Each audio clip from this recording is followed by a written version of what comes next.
Hi there, this is a quick video showing you how to fix a issue with your Beko dishwasher which isn't filling properly. Either it's not filling at all or it's filling very slowly and taking a long while to fill, and sometimes getting to a low water E02 error. So a bit of background for this machine I've got. I can't remember the part number, but I'll put it in the video description. I've been having an issue with it where occasionally it gets a low water error or can't fill error, and it's causing the wash to stop and obviously dirty dishes. Had this unit for about 7-8 years. It's been pretty good, but this is the sort of first major issue I've had with it. So I'm going to sort of tear it down and show you how to fix it. I started off by thinking that it was the fill solenoid, which is what I've got in my hand here. Essentially this is the actual the valve which lets the water into the unit. So this is the actual external face here where you screw your external fitting on. It goes through, it's got this little solenoid here which turns the supply on and off, and it goes out to this feed here in the dishwasher.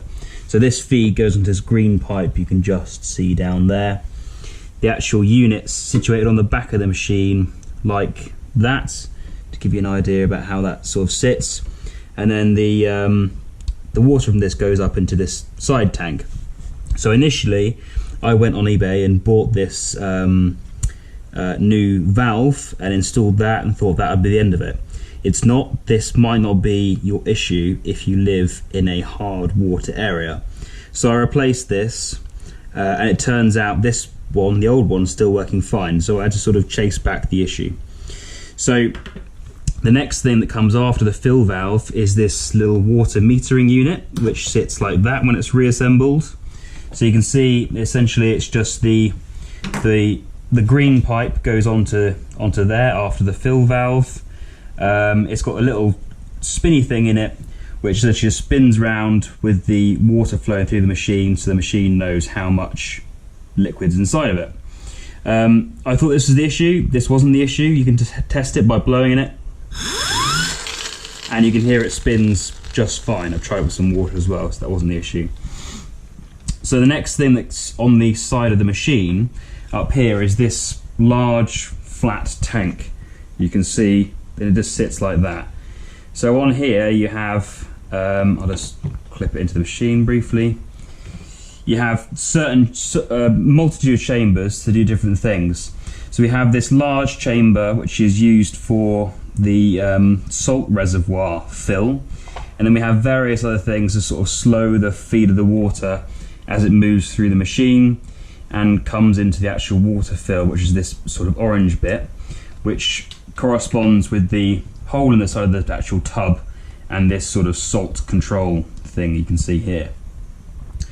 So I think I've traced back the issue I was having, and it's actually due to the hard water in my area.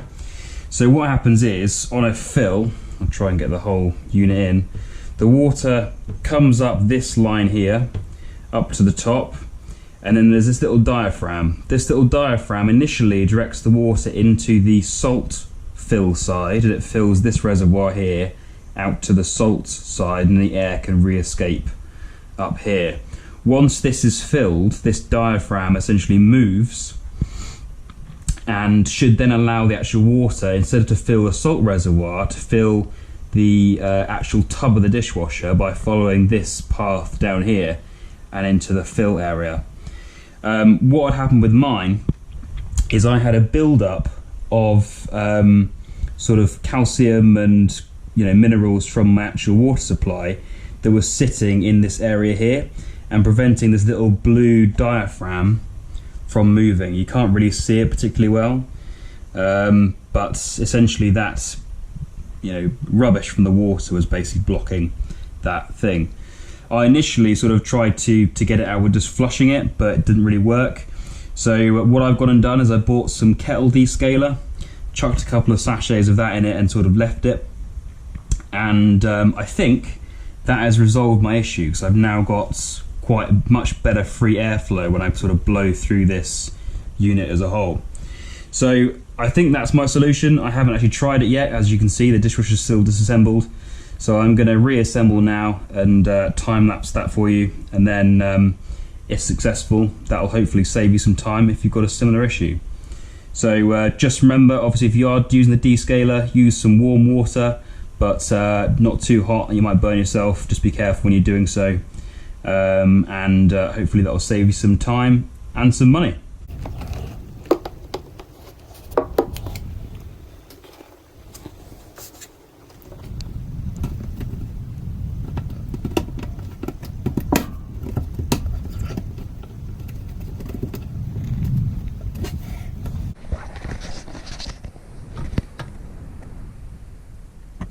So essentially what I've just done there is that just twists into place. You need to make sure that the number 1 is vertical, as it only fits in one way. It's keyed in, so it aligns with the little salt decider piece of plastic, the orange piece. Right, so now the side tank is back installed and mounted in. It's in its little clips here and here, and we're going to just reinstall the actual flow metering unit and connect it up to the feed down here in the bottom of the unit and reconnect the electrics. Beko's use these little compression clip things, which are kind of rubbish for once you've used them once. So the ones that I've taken off, I'm going to reinstall some Jubilees. These are just cheap 12 to 19 Jubilee clips. It should do the job. The ones I haven't touched, like this one, I'll leave. They should be okay.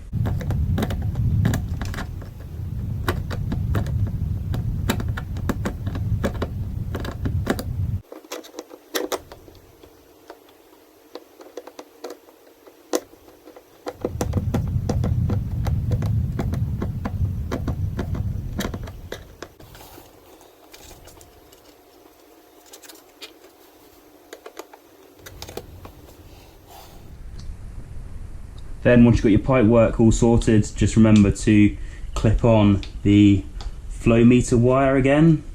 It's quite delicate, so just be careful you don't break it. It just sort of goes in to this space here and clips onto the PCB like so. Hopefully you can see that just in here. Okay, so just to summarise, it's all put back together now. So the side tank's on with the sort of screw plate screwed through the actual metal of the tub again. It's nicely seated against its little clips on the side. There's 2 in my case. I've re-Jubilee clipped on this little bit of intermediary pipe between the flow meter. I've left the flow meter clip as is because I haven't touched it. And I've got a new Jubilee coming onto the main feed, which is coloured green in my machine, which goes to the actual water inlet valve, which is on the back of the unit. You can just see around there. So we'll give it a go now. We'll try it out and hopefully the issue is fixed.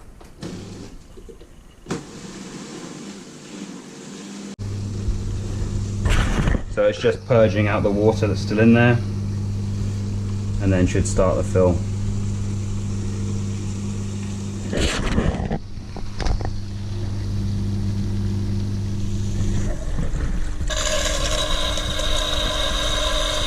Yeah, you can see that's filling much faster. It's filled the little salt reservoir now. It's going to completely fill the salt reservoir and then start to fill the unit. Just stop the run to see how much is filled, and you can see it's got a full fill in the bottom of the dishwasher. That's much faster than it was previously. So the fix works great. So just to finish up, it's all reinstalled, working perfectly, no leaks, which is great, and it's filling much faster. It's running like new, which is fantastic. If you found this video useful, please like this video and subscribe, I guess. Might help some more people find the video and save them some time too. Thanks for watching.